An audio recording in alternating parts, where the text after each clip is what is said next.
আমি ইঞ্জিনিয়ার রহমতুল্লাহ আপনাদের সবাইকে স্বাগতম জানাচ্ছি।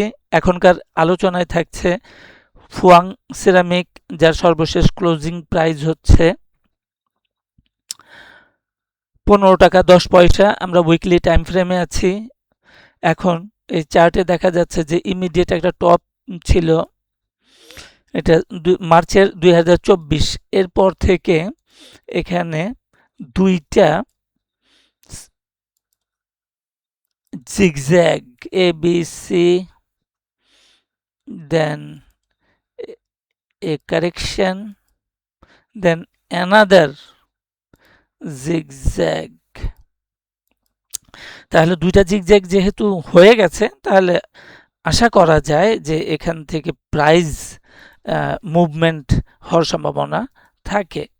এখন এছাড়াও আমরা দেখছি যে এখানে একটা ডিমান্ড জোন ছিল। ডিমান্ড জোন হলো সেই এরিয়া যেখানে বিগ হ্যান্ড থেকে বাই অর্ডার প্লেস হয় বা হতে পারে। বিগ হ্যান্ড বলতে বিগ ফান্ড বা ইনস্টিটিউশন বা বড় কোনো বাই।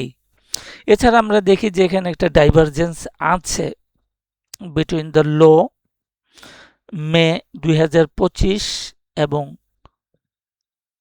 নভেম্বর 2025-এর মধ্যে একটা ডাইভারজেন্স আছে। এখান থেকে মার্কেট আপ হয়েছে এবং পার্টিকুলারলি এটা যে বেস চ্যানেল আছে আমরা দেখতে পাচ্ছি বেগুনি কালারের, এই বেস চ্যানেলটাকে ভেঙেছে গেল সপ্তাহে। এখন এটা বুলিশ আছে।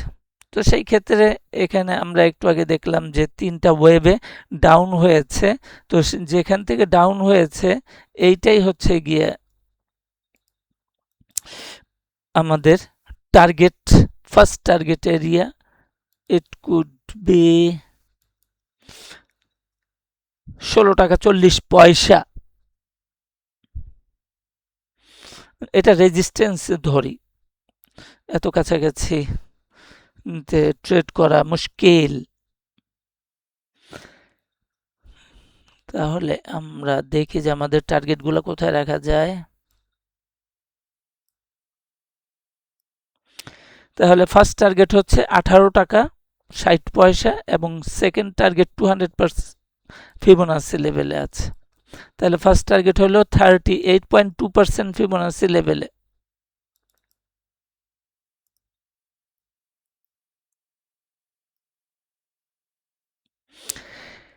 এই লেভেলে 18 টাকা 60 পয়সা একটা হলো টার্গেট। দেন আমাদের চূড়ান্ত টার্গেট হচ্ছে গিয়ে 200% আছে 22 টাকা 60 পয়সা। এই হলো আমাদের টার্গেট। প্রথম টার্গেট 138.2% ফিবোনাসি লেভেলে 18 টাকা 60 পয়সা এবং দ্বিতীয় টার্গেট হচ্ছে 22 টাকা 60 পয়সা।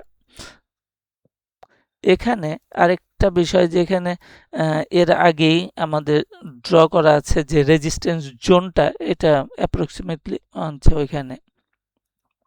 তো এখানেও একটা সাপ্লাই জোন আছে। তো সুতরাং এই 22 টাকা লেভেল বা 22 টাকা 60 পয়সা পেলাম, এই লেভেলটাকে খুব সতর্কতার সাথে অবজার্ভ করা দরকার। তো আজকে এই পর্যন্তই। সাথে থাকার জন্য সবাইকে অনেক অনেক ধন্যবাদ।